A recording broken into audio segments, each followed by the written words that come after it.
Hi, everyone. Welcome. I think there are a lot of people joining the call as we speak. So as they join, I know they're from different geographic locations. So good morning, good evening to all who have joined today. Um, Today, we're going to discuss a very important topic called intelligent automation. We're going to talk about intelligent automation is how is it initiated and how the journey can begin. If you are already on that journey, how do you navigate certain aspects of intelligent automation in your organization so that when you implement stuff, it is very subtle. It is also measured and balanced in certain ways. So we'll talk more about that in due course. I just wanted to quickly introduce myself. I'm Suman Mishra. I'm the CTO of Healthcare for GS Lab Gabs. I've been focused for the last 16 years in healthcare, primarily in digital innovations, AI and cloud, and social clinical behavioral health. I deeply care about access to care, health equity, and total health outcomes. So those are my three things that I'm passionate about. With great pleasure, I today introduce you all to Stephen Jacobs, who is our AVP of Technology for Healthcare in GS Lab Gabs. Stephen has been a great leader and working in automation in healthcare for many, many years. He has, done tremendous amount of work in workflow analysis, digital transformation.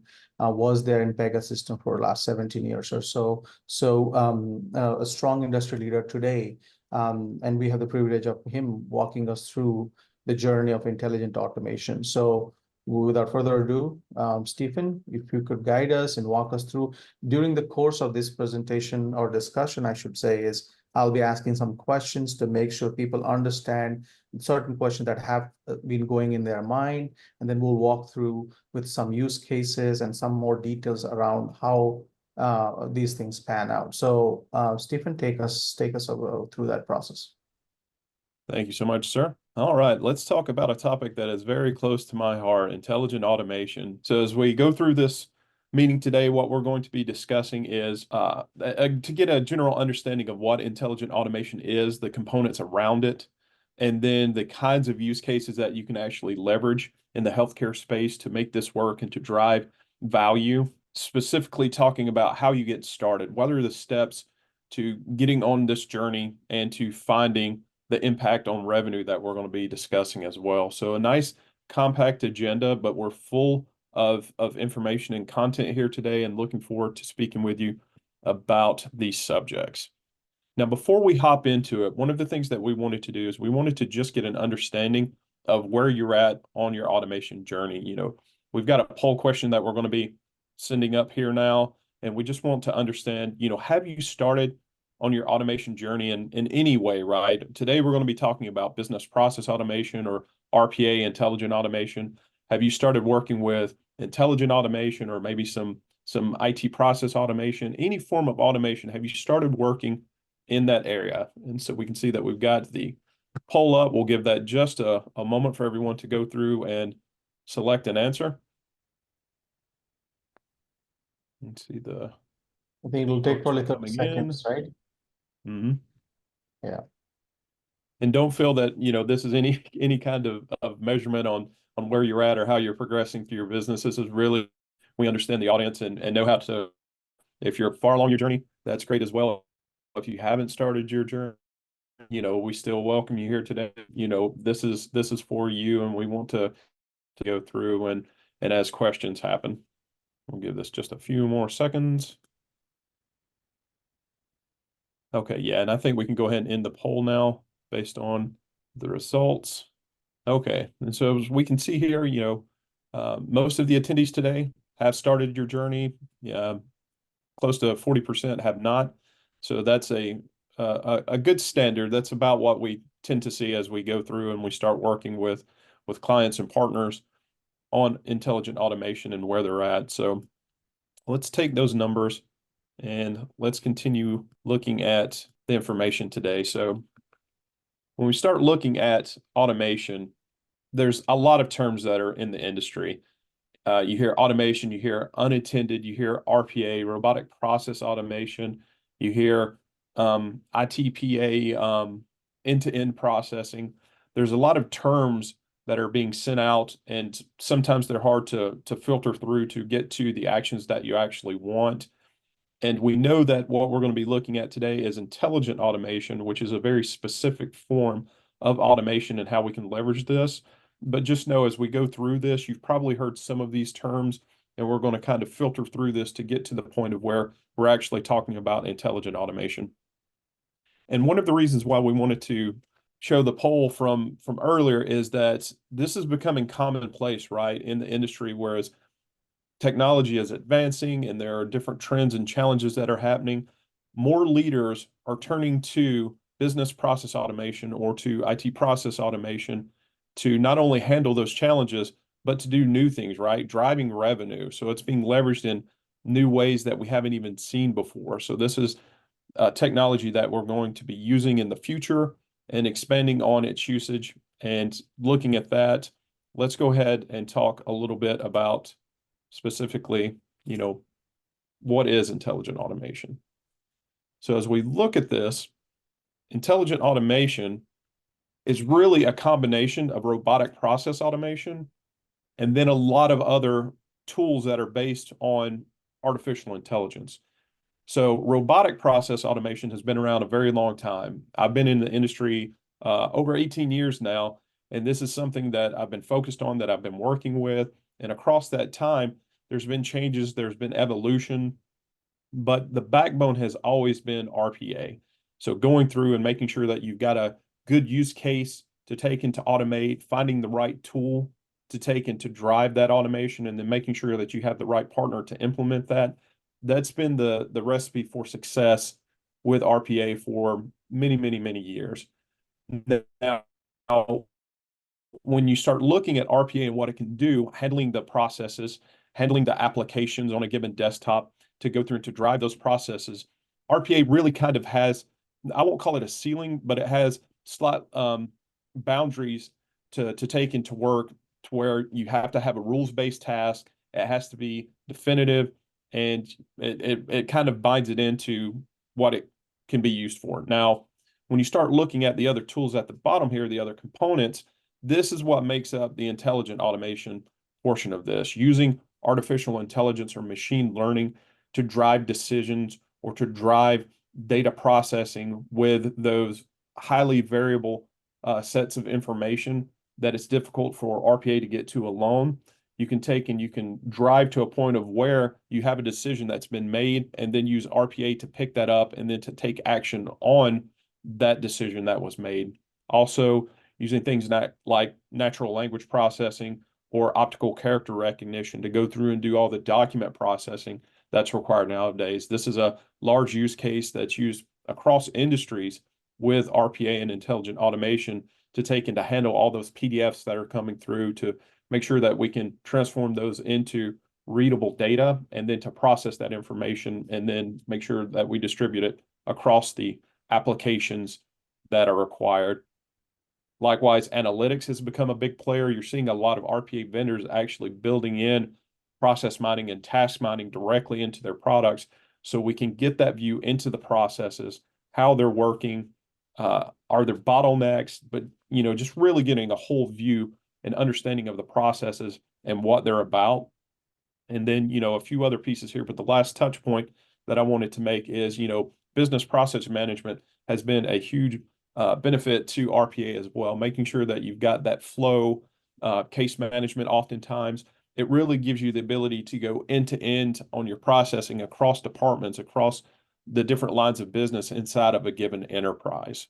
Yeah, I think, Stephen, that was a very good distinction, because people always thought, when I've spoken with individuals, they talk about automation and then there's intelligent automation, right? And how do they work together is probably the thing that everybody asks. I think this is a very good distinction of what it means to from an intelligent automation standpoint, and how do you basically go about it, right? In a very simple but more effective way in terms of RPA. I do understand that there are dependencies between IT and business processes. There are organizations where the technology leaders want to make a change in the business process, but there is obviously that discussion between, can a technology make an impact to a business process? And I think the answer here is vehemently yes, because most of the time when you implement technology, and we talk about AI all the time, but beyond AI, there are so many different ways of impacting business processes through technology. And this is a classic example. So thanks for doing this and explaining the audience about what this means to them. But also, I wanted to quickly touch on the use cases that people usually talk about, right? And most of the time, we talk about revenue cycle management, but there's so many players and providers, medtech and life sciences use cases. For this conversation, I'd like to focus on understanding a little more about payers and providers use cases. If you run through that and explain people about how this kind of impacts their workspace and what they should be looking at in terms of opportunity, in terms of automating certain processes, that would be great. Of course. And so let's start with the provider space. So when you start looking at intelligent automation, really it comes down to you've got a lot of different applications and you have data that you need to move back and forth between them, maybe transform it or normalize it. But it's all about getting information from one system to another. And sometimes that's an internal system, sometimes that's an external system. But intelligent automation can take and can handle those processes. And this is where you would take and apply. And these are just some examples of what a provider might leverage RPA or intelligent automation to take and to automate. So for example, patient enrollment, it's high volume. You have to do it often. You've got to go through, you've got to create records, you have to populate those entries. And oftentimes you're putting that data inside of multiple systems. You might be putting information into Epic or another EHR type system, or you may be putting this into a spreadsheet or into an internal web application. But instead of having an individual go through and type up all of that information into those systems over and over again, what we can do is we can take it from the source system, whether that's a client portal or a database or a spreadsheet, and we can automatically create and populate that entry in the system, freeing up that individual to focus on, higher value work, focusing on the clients, focusing on your customers, as opposed to doing that repetitive task. And likewise, things like onboarding a clinician, you have to go out to a lot of different external websites to take and to pull information, to go through and to perform those verifications. And this is a process that can be, fully automated, going out, getting that information, bringing it back, checking it, and then, giving a yes or a no, that decision based on the information that we see. Likewise, no-shows are a big issue as well. We know they cost a lot of money when they happen. That's why we all get, so many reminders or so many texts to confirm our appointments when we're showing up for a visit. But you can do other things as well to make sure that you can leverage those appointments if there is an issue. So, if you send out that text or that email for a reminder and you get a response that they can't make it, well, then what do? You can have a bot that can go through and say, all right, well, let's free up that appointment slot. Let's find the next person in queue. Let's send this out to them and try to get that filled to make sure that we're generating that revenue. And then, things like prior authorization. This is something that's big and something that can be easily automated when you want to perform those checks to make sure that the insurance is valid for a specific procedure or prescription. We can actually send out that request to the payer, get the request back, and process it in a completely unattended fashion. And I've said that term a few times too. I should probably speak to that a little bit, because with intelligent automation, you really kind of have two flavors. You have unattended automation, which is pure end-to-end. There's no individual involved. And then you have attended automation as well, where the bot is actually sitting on someone's system and working with them very dynamically. Like, for instance, through a discharge, and I'm going through and I'm having the paperwork, I need to be discharged. We can have the bot, pick up information and kick off other procedures to go through and to help with that process. Free up this room, make sure that, this is being cleaned, this is being addressed. You can have it be very interactive with the individual. So you have both ways that you can take and automate. And then, kind of switching gears to the payer side, it's really more of the same, but just being used in a different way. So those claims requests that are coming through, those can be picked up and processed on the payer side as well. So if a provider is sending out a request about a claim status, then it can be picked up on the payer side, received, processed, and then responded back to without anyone ever having to touch this. So it's a process that lends itself to automation very well. Likewise, we talked a little bit about natural language process and OCR earlier for document processing. We know that a lot of PDFs are coming into the system, and we want to make sure that those are being processed and handled in an efficient manner as opposed to being printed out and viewed by an individual. You can actually use technology to go through and to drive those activities. Likewise, chatbots, we know how big they're becoming, that they're, getting better every day. And we want to keep increasing the functionality and efficiency of those bots. So having a chatbot that can not only decipher what needs to be done and listen to a client as they're working with them, but then to take action based on that once they're at that point. And then, of course, for the payers, it always comes back to the claim. So claims adjudication is huge. And oftentimes what we've seen is, with automation, we'll go through and we'll set up a claims adjudication engine that can take a first pass at performing those claims adjustments to say, can this be denied? Can this be approved? Does this need to be sent out for higher approval? Checking all those values just to go through and to make sure that you can handle those in an efficient way as opposed to just having someone read through all the documentation.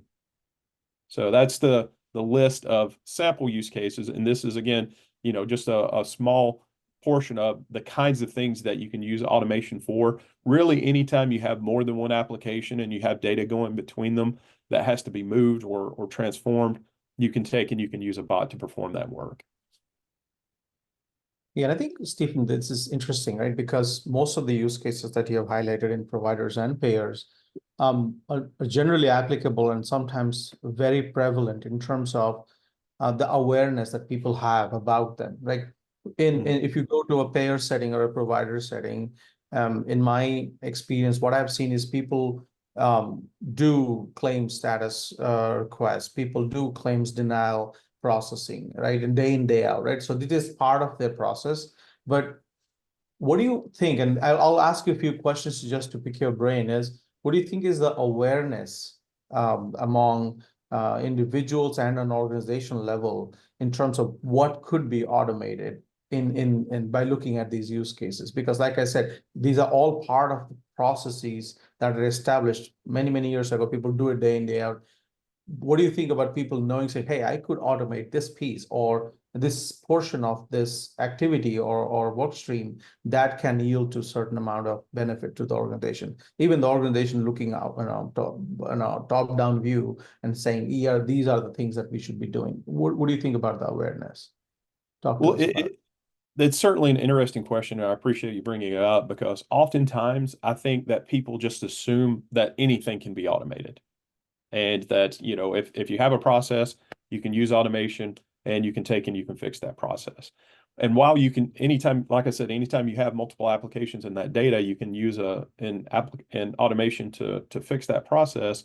It has to be under, it has to be rules-based, or you have to have an AI engine to take and to work along with it. So there are some requirements that bind what applications and what processes can be used. And so that kind of leads into my next topic as well is, how does it work? How does it get started? And so really you want to go through and you want to perform at that first step, a process assessment, because even though everyone does onboarding, everyone performs, claim status request, the applications are going to be different. The steps involved are going to be different. So it's the same process, but very different steps involved. And the steps are what are really important for the automation because that's what you're going to be automating. So you want to take a look to see, is this a good process to automate?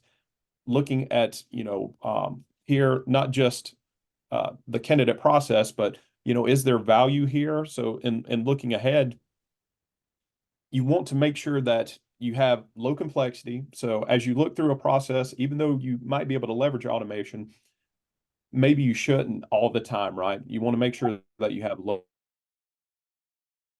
a high transactional volume that will come to deployment and going to have the highest available ROI. And this is very important too. This is something that we do with all of our clients because we want to determine what the ROI is going to be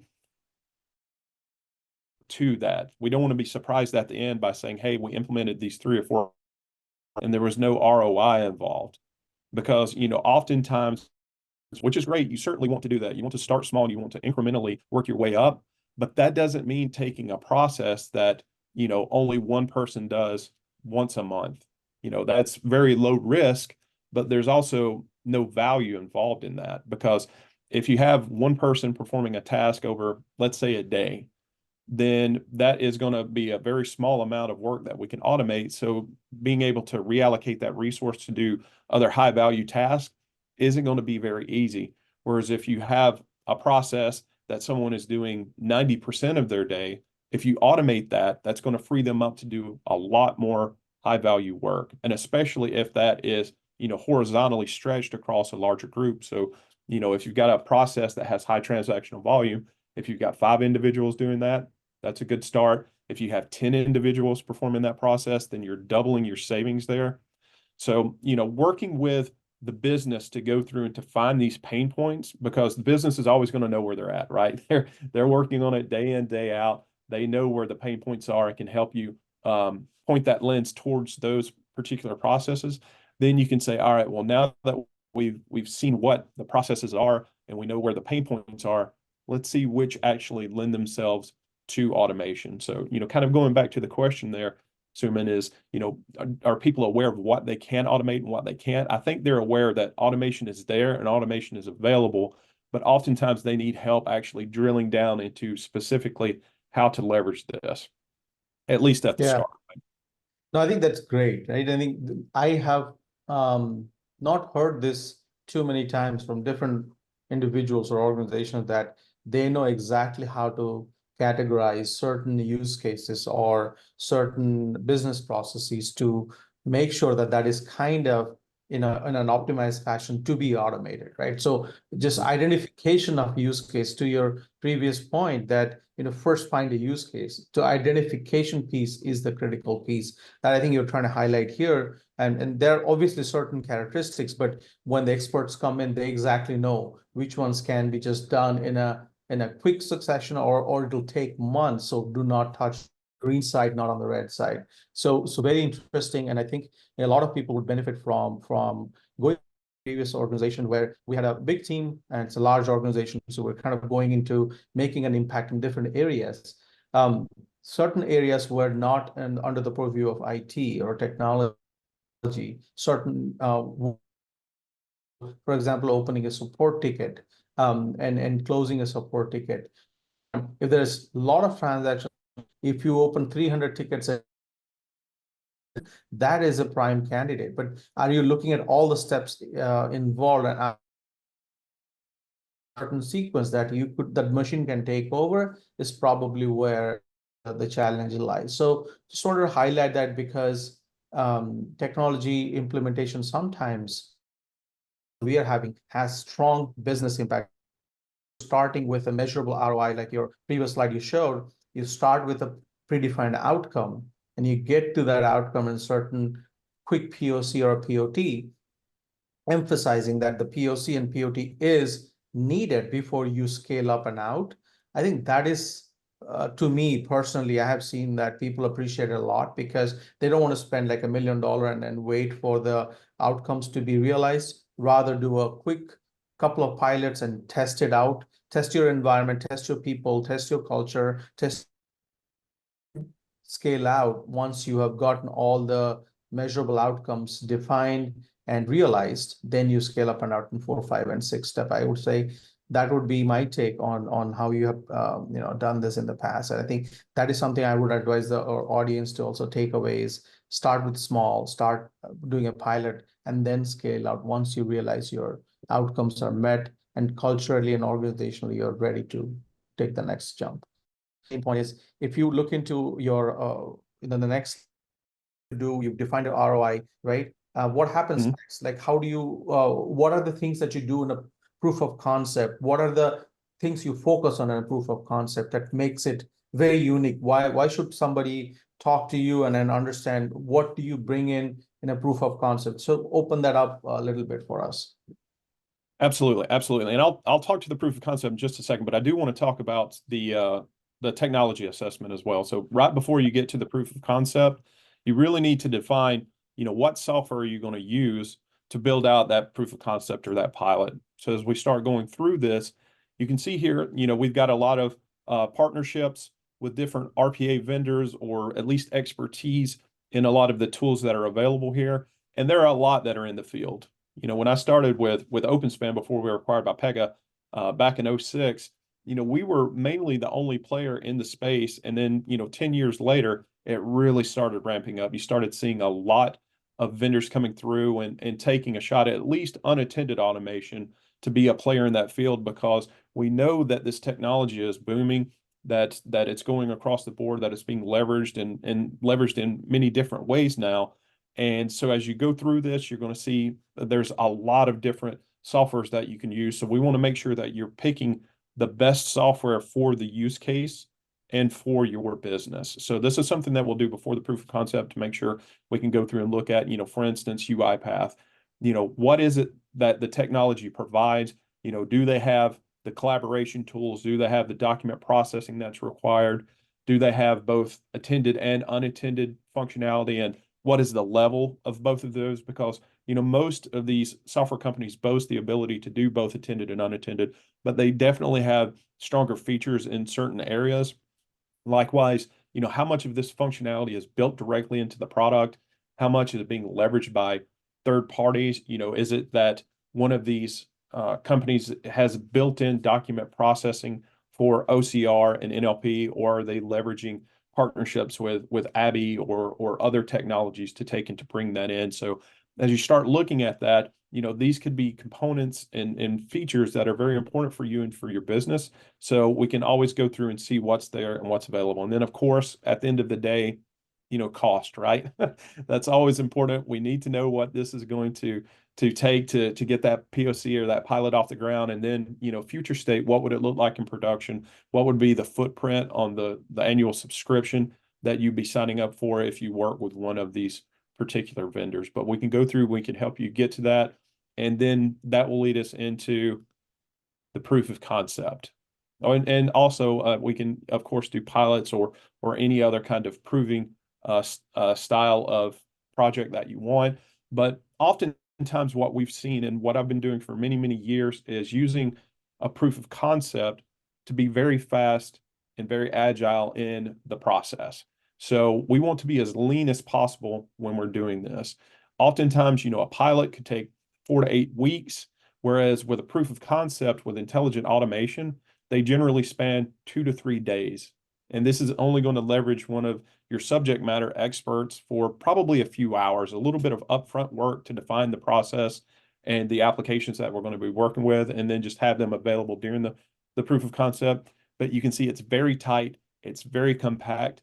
But what this is also going to do is allow us to show true value here by using one of your processes, using your applications, and driving it with automation. Because oftentimes as you go through this and as you see automation and as it's presented and demoed to you, we speak to it in terms that are very agnostic, right? Because within intelligent automation, it's always about the applications. One Windows application is the same as another. One web application is the same as another. So we don't care if we're working with Epic or if we're working with a homegrown thick client application.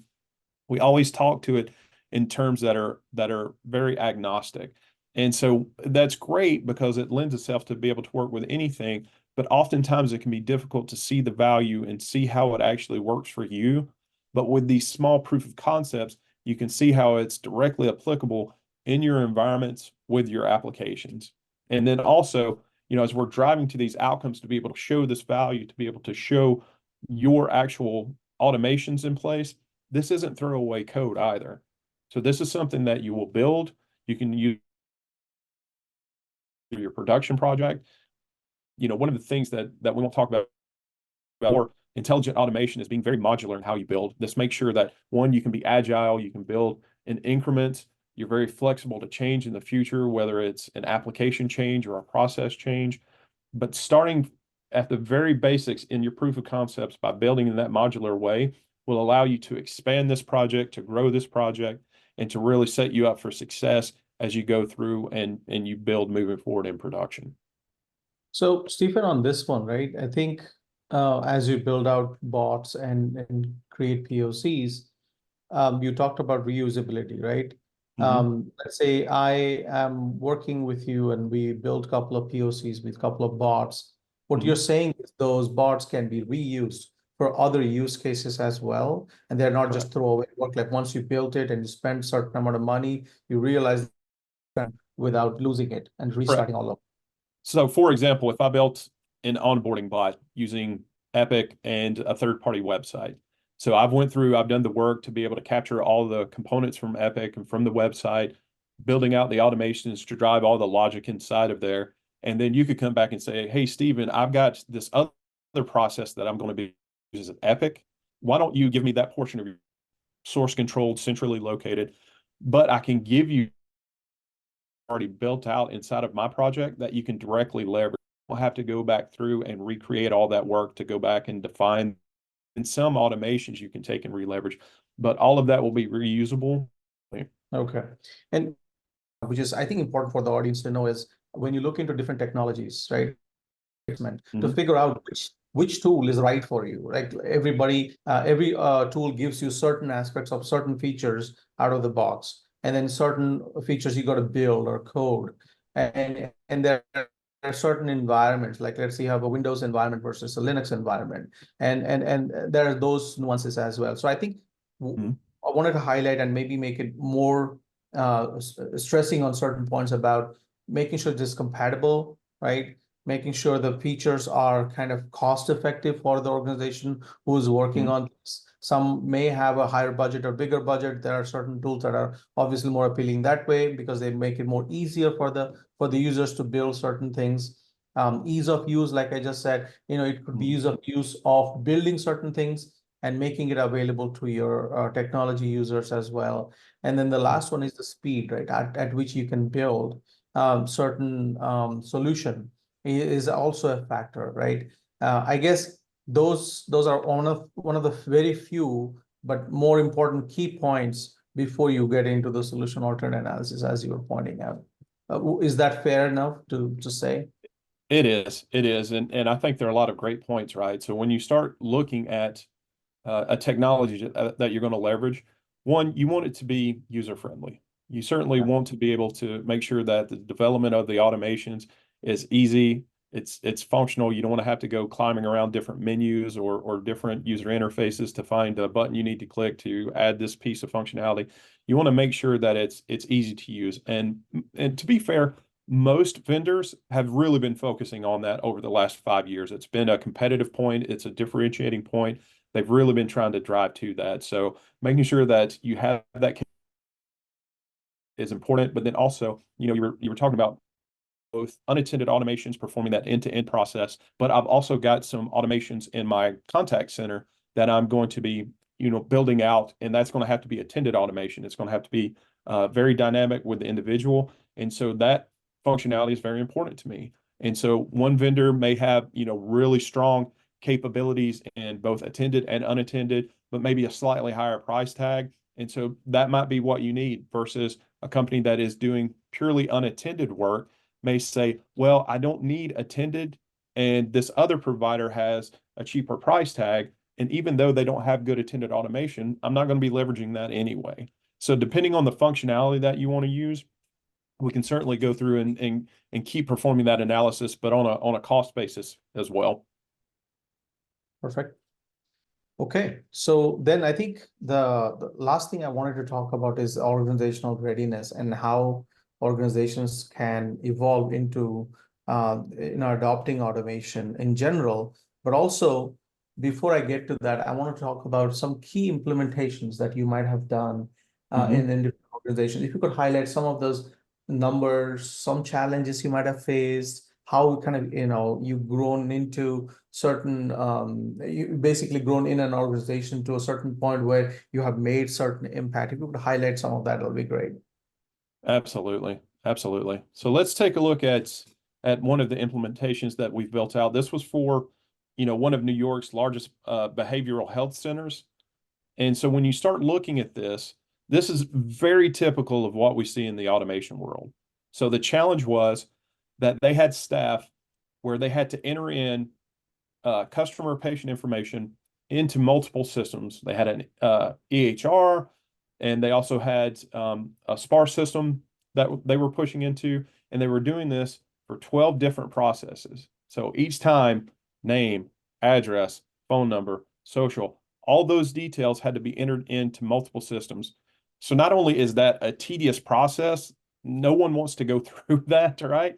But also it's error prone. If you're having to manually type that over and over again, you could make a mistake. If there's an incorrect key entered on the address, maybe that bill doesn't get sent out or received appropriately, right? So it's not just about saving the time that it takes to actually do the work, but making sure that it's done appropriately, done correctly, and so that way the data can be leveraged in the right way.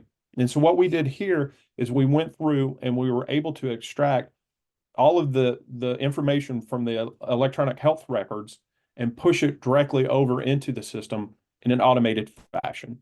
So that's grabbing again, that name, that address, that phone number, date of birth, grabbing all of those details, pushing it over into the system automatically. Not only that, formatting things like, date of birth, sometimes it may be day, month, year, sometimes it may be month, day, year, making sure that you've got a uniform set of data going into your applications really helps as well. So driving that automation across the application yielded the savings that you see here.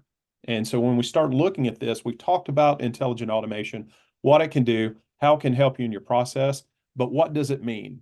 It comes down to this, right? These are the kind of benefits that you can expect to see. And they're both, quantitative when we start looking at those, hard dollars or green dollars as we've heard them be described. And you also have your qualitative benefits as well. So if we look at this, we can see that nearly 90% of the assessments that were performed were automated. So that is a tremendous amount of savings inside of a process. So across those 3,000 assessments, we were able to save nearly 900 man hours of work just by automating the process, automating that data from one application to another. And then also, of course, when we start talking about charting or reporting, you can go through and perform these same kinds of automations to save the work by grabbing that data, processing the data, finding out what that means, and then taking action on it. So being able to reallocate those individuals, those 900 hours to the higher value work, making sure they're focusing on the customer as opposed to literally typing on a keyboard to put that data in, is a huge savings to any business. And then, going beyond that, going beyond work reallocation, you've got all the qualitative points, making sure that you have an optimized workforce. That way you're doing more with the resources that you have. You're able to spin up during peak times, or as your business grows, you're able to do more with less with that same workforce by augmenting it with automation.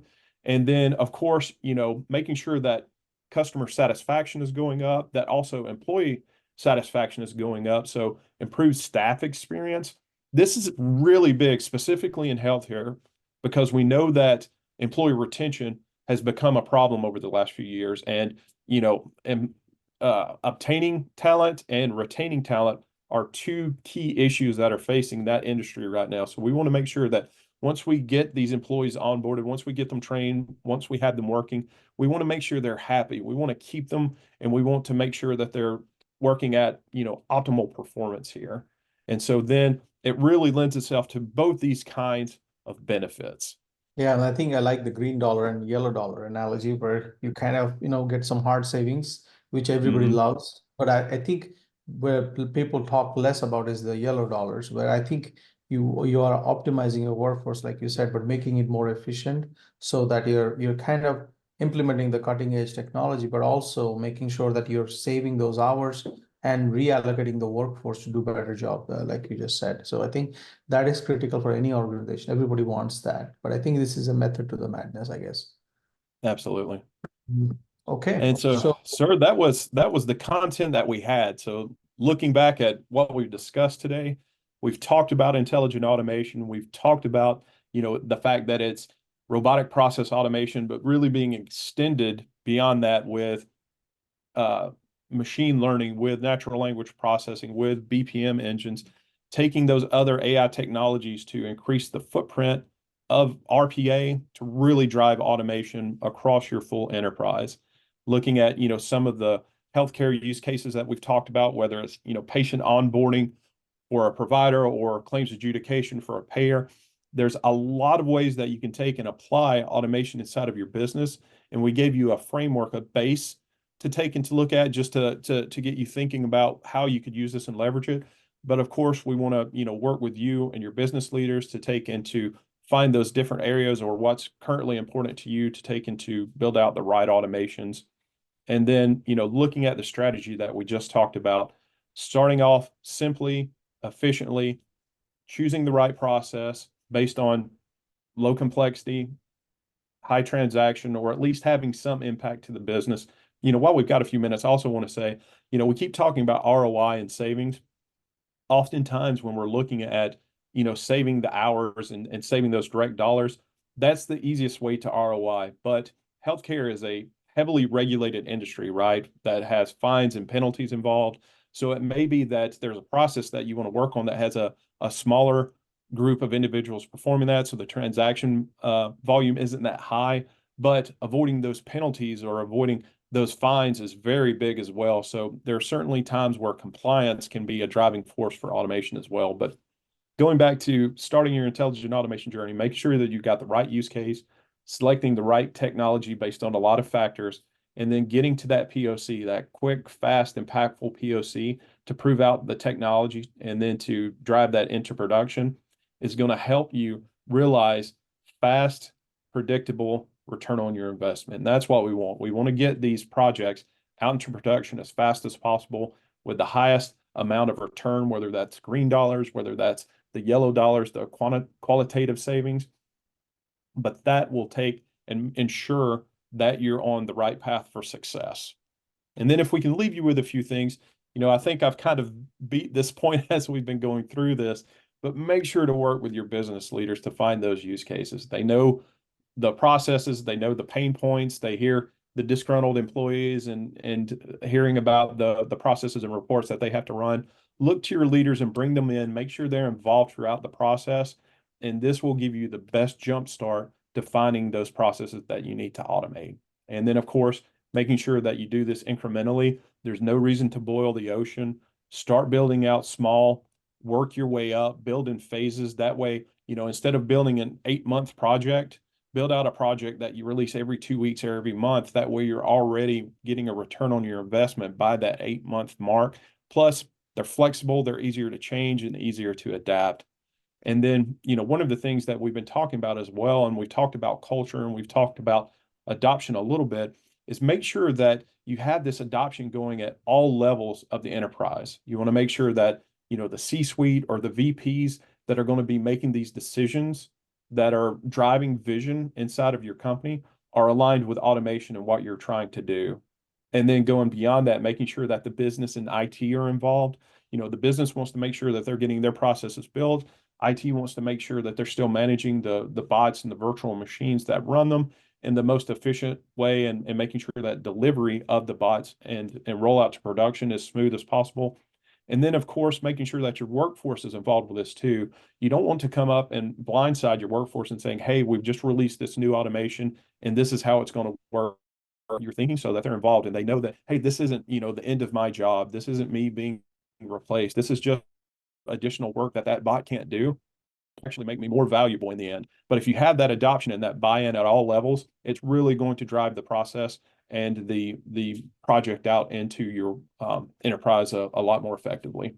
Yeah, and I think this is fascinating because I feel automation is not a new term that the organization are, they've been talking about it and people know what it means at a high level. But what we did today was important. I think we went deep into deciphering the word automation and specifically about process automation, and then how technology can influence process automation, and then how to go about it a little bit deeper into adoption, where it is just not a term that people kind of use, rather kind of adopt and basically not just keep it to themselves, but socialize and see if they can influence a positive change with.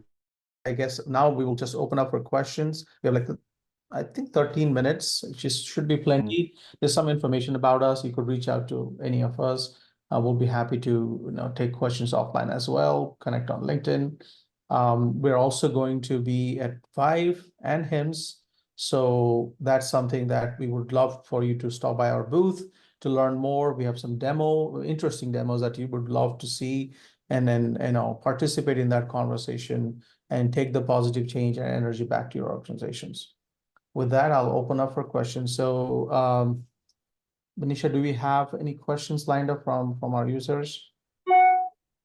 Okay, I'm looking at it. It says, how does intelligent automation impact organizational culture, and what lessons guide success amid evolving work dynamics?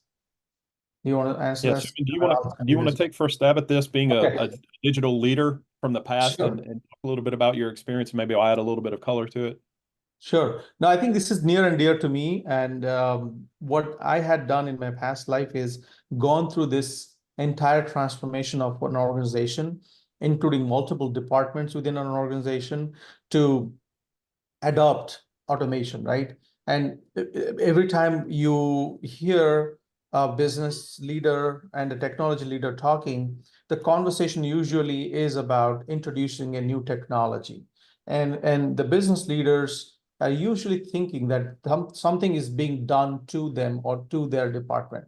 I think that is a fundamental gap that you would like to avoid in your organization, saying nobody's doing anything to you. Rather, you want to influence this change by taking ownership of that piece. Let it be automation, let it be cloud, let it be any technology change. But the fundamental thing is you have to be ready to do it and own it, and a technology team is pushing something on you. So that's probably the fundamental shift in mindset, to say, I'm ready to have this conversation because I want to get better revenue numbers. I want to make sure my workforce is efficient, and whatever those yellow dollars mean to you. Start from there and then figure out what you can get from that to a green dollar situation where you actually make an impact and close that out. So that's just one aspect, right? The second one is, and I'm kind of breaking the question down, say, what lessons guide success amid evolving work dynamics? So work dynamics wise, I would always say that technology is always the enabler, right? As long as a technology team doesn't go get stuck with a certain timeline, rather work with the teams. Let's say you're working with a health plan leadership, and health plan team comes in and says, I have open enrollment coming up, so my calendar is booked, I cannot do this automation. And it should not be a forced technology implementation, rather a working with technology implementation, working with the leadership and the business teams to make sure there are blackout dates where you would not be able to do certain things, and be okay with implementing certain solutions around those schedules. So it's basically technology team and business teams coming together and owning it, technology being the enabler, business team being the adopter, and making sure those changes make effect. You want to add anything there, Stephen?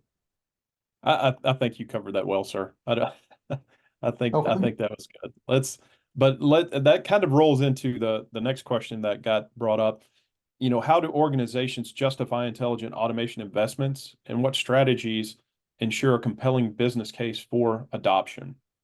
So in looking at that, I think, going back to those green dollars, those yellow dollars, you really want to make sure that you've got justification for the project based on ROI. And upfront, that's almost always going to be your green dollars, right? The hard savings, the saving for, time, for man hours that can be reallocated. That's generally the best way to get these projects off the ground. And what we'll do is, along with everything that we've talked about before, making sure you have the right process and driving that to ensure that you have the right ROI. What we mean by that is, once you have all the different processes that you've looked at, all the different use cases, and you've said, hey, these are good candidates, that low complexity, high volume. Let's see what that actually means. Let's take a look at the FTEs that are working them. What is their loaded cost? How much of this is going to be saved through automation? Is it fully 100% automated? Is it partial automation through attended? What are the savings that are involved there? And that'll actually allow you to build out a calculation and to give you a full sheet of the return that you could see here. So it'll give you direct dollar savings for the project. And also it'll help you prioritize which automations you want to work on first based on complexity or savings. But that'll really get you set up to be able to drive this to a point of where you can get the buy off to perform that particular process. Yeah, and I would just add to that saying, when you build a business case, in which I think I was involved many times in the past, is to convince the CFO or the financial institution saying, look, we're not doing this to recoup certain dollars. We're doing this to avoid future cost that we would incur if we didn't do anything, right? So I think the key there is to say future cost avoidance and risk of not doing anything, right? Those two are critical pieces. As long as you can highlight that in your business case with the soft benefits, I think the other angle to that is when you're looking into investments, you could repurpose certain skilled by giving them, taking away the repetitive or more administrative tasks in a TP cloud or something else. But I think those are the levers I would use when you're building a business. Lines, obviously, the soft benefits as well, but that's critical, right? I'm moving on to the third question, which says, what measure and other changes in this transformation? They're fascinating questions, by the way, we're getting. Steve, you want to take that, and I can probably add some color to it in the end. Yeah, go ahead, Suman. I love the answers that you're giving, and especially the fact that you've got the background that you were a leader, that you've headed up a healthcare organization for digital transformation or digital innovation. I think your answers really give a nice perspective. Sure. I think one of the things that I have personally noted, then when you say leaders navigate cultural shifts, and there is a theme that I always bring up from one of my favorite movies, right? Moneyball, where it says, the first one through the wall gets bloody, right? Mhm. I think it's very important to note and realize it is because it is the first person who says, I'm going to champion automation in my organization.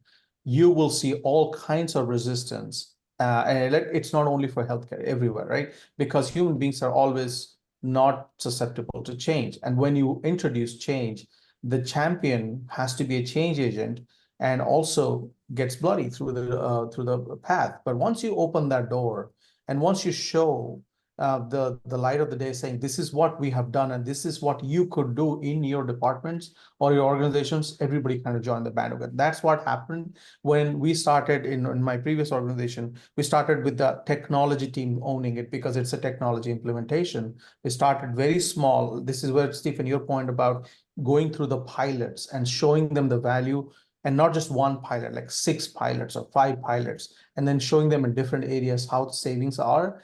That opened the door, right? And I think support tickets being one of them. And you know that there are claims automation was another thing. But slowly we got into different areas, and everybody said, I want to do this. How do I do this, right? So that navigation of cultural shifts needs people who are like-minded, the mindset, and from some alignment from the top, maybe the CXO level, who enforces that, saying, this is in our goal. This is not just in my goal. This is a shared goal so that we all can own and co-own. I think that's another area that is very influential, where people have their goals shared. They would want to join forces with you to make it happen. So I think I would just leave it with that thought, saying, keep it shared goals, champion, and do small pilots. That should take you through, right?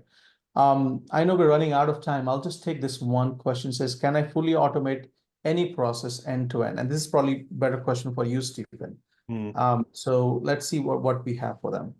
Ooh, and I've only got 2 minutes to go through this, right? I could talk about this probably all day. But with this, when you start talking about automating any process, you could certainly use intelligent automation for most processes. But when you start looking at this, oftentimes it's about the process itself. There's an old saying that if you automate a bad process, you get a bad automation. So oftentimes it's, can we or should we automate this process? So you want to look at the process to see if it lends itself to automation, and then also, can it be optimized sometimes before automation as well? That can certainly help. But when you start looking at end-to-end automation, this means that, there can't be a human touch point. If there's an individual still involved, if they have to pick up the phone, if they have to grab a piece of paper, any actual human interaction, you can't do fully end-to-end. That's probably when you're going to be using attended automation to go through and to drive the value. So most processes can be automated, but not all processes lend themselves to end-to-end processing. And that's probably, the case that we see the most when we go in and we work with clients and they say, here are 10 use cases that we want to take in and automate, and we're going to use unattended, and let's just automate everything.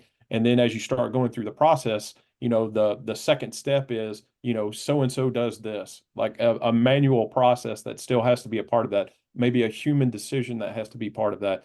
And so that's when you have to, shift gears and say, well, this lends itself more to this other style of automation. We can still automate it, but this isn't going to be end to end. You're not just going to fully offload this process, or maybe you can offload pieces of it to where you do end-to-end processing for steps 1 to 3, and then allow an individual to do steps 4 to 6, and then pick up with end-to-end automation after the fact as well. So with that, it's a very complex answer, but you can certainly tend to most process. And then end-to-end keyword is also important, right? I mean, what does end-to-end mean, right? I mean, if you look at I'm just giving an example, claims lifecycle. I mean, it starts from coding all the way to submission, and then adjusting claims and resubmission. So I think there's a lot of pieces to it. And what I think you're highlighting is which pieces start and end, and you can define that and you basically finish it. You may need human interventions, like always do. In a AI discussion topic, if I run a parallel, a doctor would always get input, but doctor would take that into account, but you can't replace a doctor's mind or analysis and then let the machine do it. So there is somewhere it stops. It is not end to end because the decision making happens by a human. So similarly, in the same analogy, if you put in automation, there's certain things that you will automate and certain things you would want to monitor and manually look at certain things for decision making things. So that's probably where you would define what end-to-end means, is what I was trying to say. But I think you covered it that.